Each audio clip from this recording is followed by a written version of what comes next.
Bienvenidos. Esto es Actitud Saludable, un espacio dedicado a la información para la prevención y el cuidado de la salud. Cada emisión con diferentes temas de interés pensados en ti y el cuidado de tu familia. Actitud Saludable es presentado por Hospital Galenia, más que un hospital.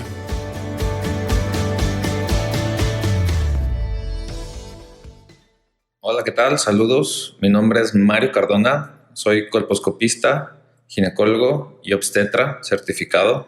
El día de hoy queremos compartirles información al respecto del estudio de la colposcopía o colposcopia. Vamos a tratar de enfatizar 6 puntos al respecto del estudio, qué es la colposcopía, quiénes necesitan una colposcopía, qué resultados ofrece una colposcopía, cómo se realiza una colposcopía, qué esperar al momento del estudio, si se necesitan estudios adicionales además de una colposcopía y algunas consideraciones especiales. Punto número 1. ¿Qué es la colposcopía o colposcopia? La colposcopía es un estudio que consiste en la visualización clínica diagnóstica por medio de la magnificación con lentes, que nos permite ver con mayor precisión los epitelios del tracto genital inferior femenino, especialmente con un enfoque o énfasis en la visualización del cérvix o cuello uterino, que es de donde se originan la mayor parte de las lesiones genitales del tracto inferior, pero no se omite la revisión de vagina y vulva. Principalmente está indicada en pacientes que tienen alguna lesión asociada con el virus del papiloma humano. Sin embargo, no es la única indicación para hacer una colposcopía. También existen otros problemas del tracto genital inferior, otras enfermedades de transmisión sexual, enfermedades autoinmunes, dermatitis, líquen, psoriasis, en fin, entre muchas otras patologías en las cuales la colposcopía o colposcopia también es muy útil. Sin embargo, esta charla va a estar muy orientada al virus del papiloma humano o las lesiones causadas por el virus del papiloma humano, que son revisadas con mayor detalle por medio de una colposcopía. Para referencias del tema de virus del papiloma humano, pueden visitar o pueden escuchar el podcast transmitido recientemente por la doctora Ana Lilia Franco, que dio una muy buena charla, está muy bueno. Está ampliamente recomendado. Punto número 2. ¿Quiénes necesitan una colposcopía? Siendo muy estricto en este sentido, las pacientes que deben realizarse una colposcopía son pacientes que ya tuvieron algún resultado anormal en pruebas o estudios de tamizaje primarios.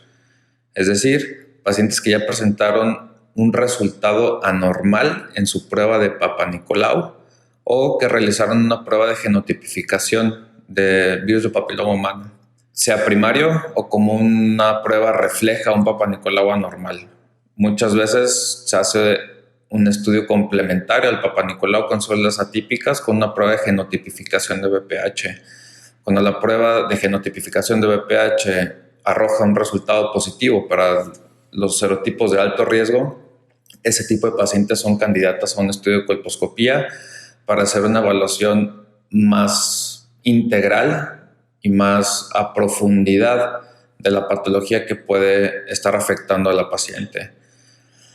Es bastante frecuente que en la consulta me pregunten qué estudio es mejor, si una colposcopía, un Papa Nicolau o la combinación de varios estudios.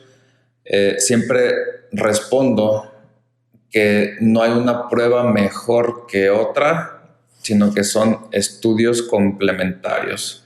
Es decir, en ocasiones el Papa Nicolau va a arrojar información que probablemente una colposcopía vaya a omitir o viceversa. Es decir, la colposcopía va a ofrecer mucha información que a lo mejor el Papa Nicolau puede omitir. Y la prueba genética del virus del papiloma humano también arroja bastante información con respecto a el tipo de virus o el serotipo de virus que está afectando a la paciente. Recapitulando, no hay una prueba mejor que otra, sino que son pruebas complementarias que nos ayudan a evaluar diferentes rubros o aspectos: Papa Nicolau a nivel celular, genotipificación a nivel genético de ADN y la colposcopía a nivel tisular. Y las pacientes que sí van a necesitar la colposcopía médicamente hablando son las pacientes que tengan alguna prueba de tamizaje primario anormal. Las pruebas de colposcopía son incluidas en muchos paquetes ginecológicos de chequeo anual ginecológico. No digo que esté mal estarlas incluyendo dentro de estos estudios, porque en ocasiones una colposcopía sí va a ofrecer información adicional que un Papa Nicolau puede omitir. Entonces, tampoco hay que ser muy cuadrados en cuanto a la indicación del estudio. Está bien, puede estar incluida dentro de un chequeo ginecológico anual de rutina, donde sí puede en ocasiones brindar información que otros estudios pueden omitir, específicamente el Papa Nicolau. Punto número 3. ¿Cómo se realiza una colposcopía? Básicamente el estudio es muy similar a la toma de muestra de un Papa Nicolau. A diferencia de este estudio del Papa Nicolau, donde solo se toma una muestra con una espátula y un cepillo, y generalmente es muy rápido, de 2 a 3 minutos en la toma de la muestra, este estudio de colposcopía nos puede llevar generalmente aproximadamente unos 10 minutos, un poco más, un poco menos, dependiendo de la patología de la paciente. Este estudio consiste, aparte de la visualización con las lupas y los lentes de magnificación, aplicamos unos filtros, un filtro verde que nos permite ver con mayor definición los vasos sanguíneos, que aportan información adicional, aparte de los resultados a las pruebas con unos líquidos que aplicamos, que es el ácido acético y el yodo. Ambos líquidos pueden ocasionar un poco de molestias a la paciente o disconfort. Generalmente la molestia es ardor. Esta molestia puede tardar en quitarse algunos 15, 20 minutos, pero es muy variable dependiendo de cada paciente. Hay pacientes que sí les molesta un poco más que otras, hay otras que no les molesta en absoluto, pero es muy variable qué pacientes van a tener un poco más de molestia. Este estudio generalmente es reproducido a través de un monitor, es decir, la paciente puede estar viendo lo que el médico está viendo con las lupas, porque el colposcopio está conectado a una cámara y a generalmente una computadora o una capturadora de imágenes que nos permite documentar todo el proceso de la revisión. Es decir, generalmente se toman fotografías de la revisión, o inclusive se puede tomar algún video para documentar toda esta información. Generalmente es un procedimiento que no requiere anestesia, es bastante bien tolerado por la mayoría de los pacientes. En ocasiones sí puede ocasionar sangrado, esto por el proceso inflamatorio, vasos de calibre que están un poquito más aumentados en los pacientes que ya traen alguna lesión premaligna o displasia. Sangra con mayor facilidad, inclusive con la aplicación del espejo, al momento de tomar muestras, el cepillado. Pero generalmente no hay ningún tipo de sangrado. El principal objetivo de este estudio es revisar con mayor detenimiento la zona donde se originan la mayor cantidad de problemas o lesiones precancerosas o malignas genitales femeninas. Esto es en el cuello uterino, en el cervix, específicamente en la unión escamocolumnar o la zona de transformación. Una vez hecha o realizada la colposcopía, en base a las características de los puntos de lesión, el colposcopista decide o no tomar muestras adicionales a las que ya traiga la paciente. Muchas veces se va a tener que complementar el estudio con una biopsia, es decir, un fragmento de tejido para corroborar el diagnóstico, y en base a este diagnóstico tomar decisiones o las pautas diagnósticas o terapéuticas a seguir. Si es necesario tomar una biopsia, generalmente no requieren anestesia, pueden tener un poco de sangrado, que generalmente dura 2-3 días y puede ser muy parecido a los últimos días del periodo menstrual. Puede ocasionar también un poco de cólico, pero es bastante tolerable también por la mayoría de los pacientes, y generalmente algún analgésico que se puede tener en casa, algún antiinflamatorio, resuelve este tipo de molestias. El resultado de la colposcopía es inmediato, es decir, el médico al momento de estar haciendo la revisión ya tiene una evaluación colposcópica o un diagnóstico colposcópico. Generalmente se hace una clasificación de los hallazgos con el índice de RAID, que muchas veces va incluido dentro de un reporte de colposcopía. Y en base a los resultados de la colposcopía, pues se toman decisiones a seguir. Con respecto al personal que debe hacer la colposcopía, definitivamente tiene que ser una persona con una especialización en colposcopía.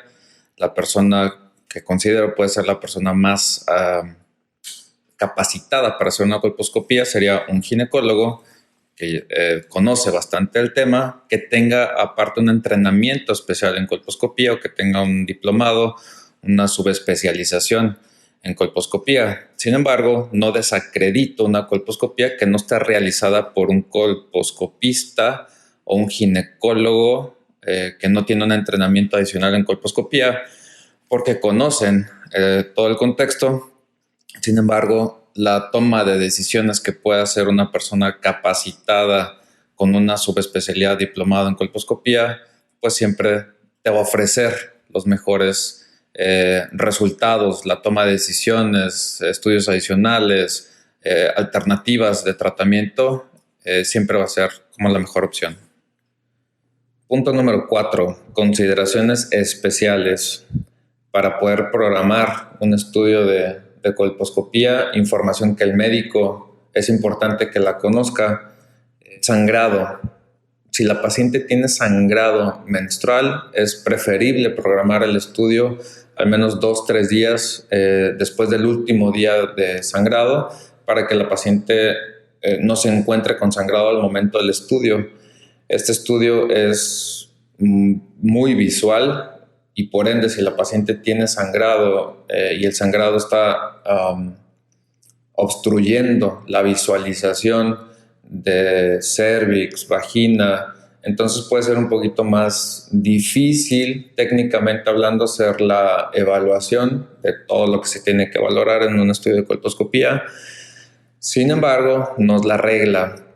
Habrá pacientes, sobre todo pacientes con un diagnóstico de a lo mejor una lesión de alto grado o sea invasor, que tengan un patrón de flujo constante que no termine o no haga pausas.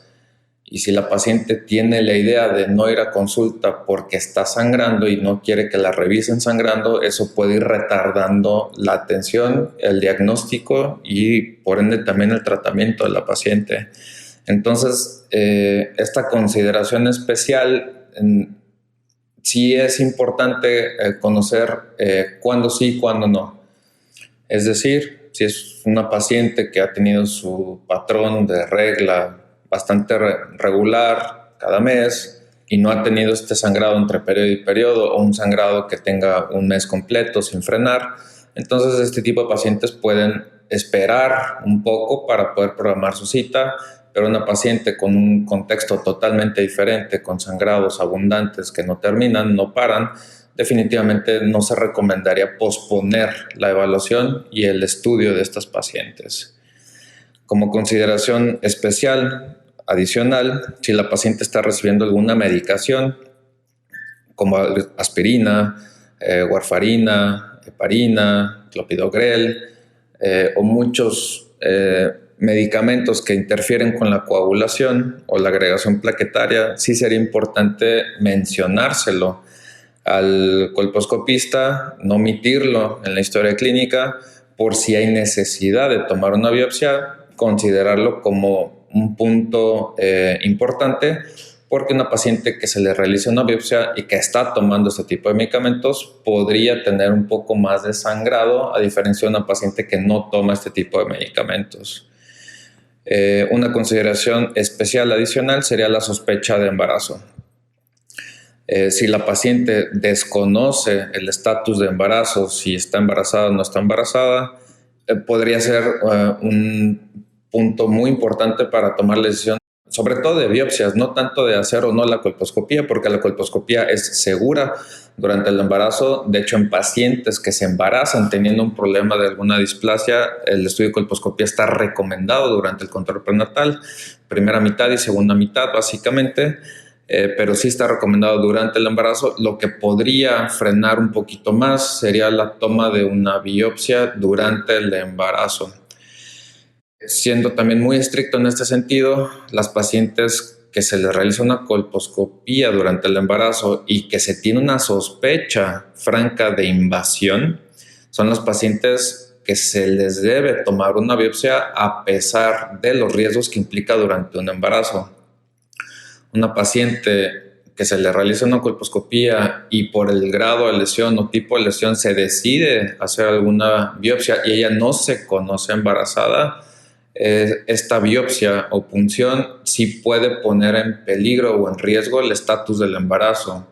Está documentado que puede generar algunas repercusiones para el embarazo, una amenaza de aborto o una pérdida, entendiendo que puede que no sea la única causa de una pérdida. Habrá que platicar de todo el contexto de una pérdida o de un aborto, pero sí puede contribuir a que al final haya alguna repercusión para el embarazo.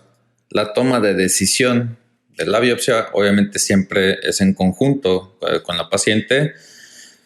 Ella decide a final de cuentas si se toma o no una biopsia durante el embarazo, entendiendo pros y contras, los riesgos de tomar la biopsia o el riesgo de omitir el tomar una biopsia y de hacer un diagnóstico de un ser invasor. Todo eso se platica durante la consulta y se toma una decisión en conjunto con la paciente.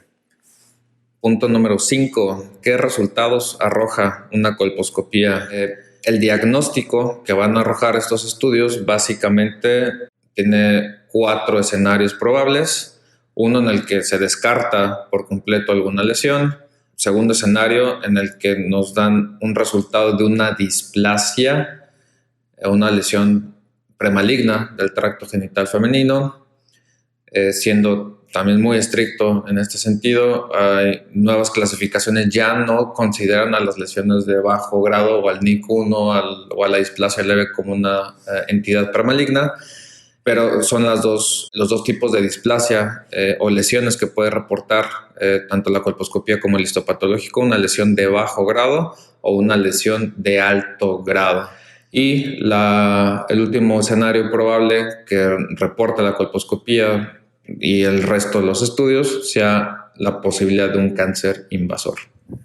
Se necesitan más estudios además de la colposcopía. También, como ya lo hemos tratado de desglosar en puntos anteriores, muy seguramente va a ser necesario un estudio diagnóstico adicional a la colposcopía. La gran mayoría de las veces va a ser necesario corroborar el diagnóstico por medio de una biopsia o con conobiopsia también, que va a depender mucho del grado de lesión, pero eso se va a determinar en conjunto con la paciente sobre los pasos a seguir en base a resultados previos, si vienen con una lesión de bajo grado, alto grado. El pronóstico para las pacientes con alguna lesión de bajo grado, en general, es un pronóstico bueno. A 70 hasta 90% de las pacientes con alguna lesión de bajo grado, depende mucho de la edad también de la paciente, van a ser capaces de poder resolver el tema de la displasia solamente con el sistema inmune, sin necesidad de ningún tratamiento adicional médico. Y dicho sea de paso, para virus de papiloma humano no hay un tratamiento médico que lo cure, pero sí la gran mayor parte de la población va a poder hacer un clearance o una remisión, una resolución, erradicación del virus por parte de nuestro sistema inmune. Entonces, las lesiones de bajo grado generalmente no necesitan una atención médica adicional, pero sí una vigilancia especial. Este tipo de pacientes, generalmente el tipo de seguimiento será más intensivo. Ya no son pacientes que se ven anualmente como la población en general, porque sabemos que ya traen una lesión que sí puede avanzar Si es una de bajo grado, puede avanzar a una lesión de alto grado, o las de alto grado que tienen mayor facilidad o predisposición a avanzar un cáncer invasor. Entonces, estas pacientes, en cuanto al seguimiento, sí va a ser importante etiquetarlas para que tengan una vigilancia y seguimiento especial, a diferencia del resto de la población. Para las lesiones de alto grado, el pronóstico no es tan bueno, y generalmente estas pacientes sí son candidatas a ser un poco más agresivos en cuanto a estudios diagnósticos y obviamente de tratamiento.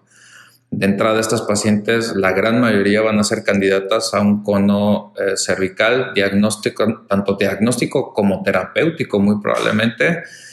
Pero esto va a depender, insisto, de muchos factores, entre ellos, y uno de los parámetros más importantes para poder tomar esta decisión es la edad de la paciente. Entre más joven la paciente, podemos ser un poquito más conservadores, porque estadísticamente pacientes, mujeres jóvenes, pueden tener una remisión más alta de las lesiones o un control más adecuado solamente con su sistema inmune. Pero todo esto se va a tener que platicar con la paciente y tomar una decisión conjunta con el médico en base al tipo de abordaje diagnóstico, terapéutico y de seguimiento.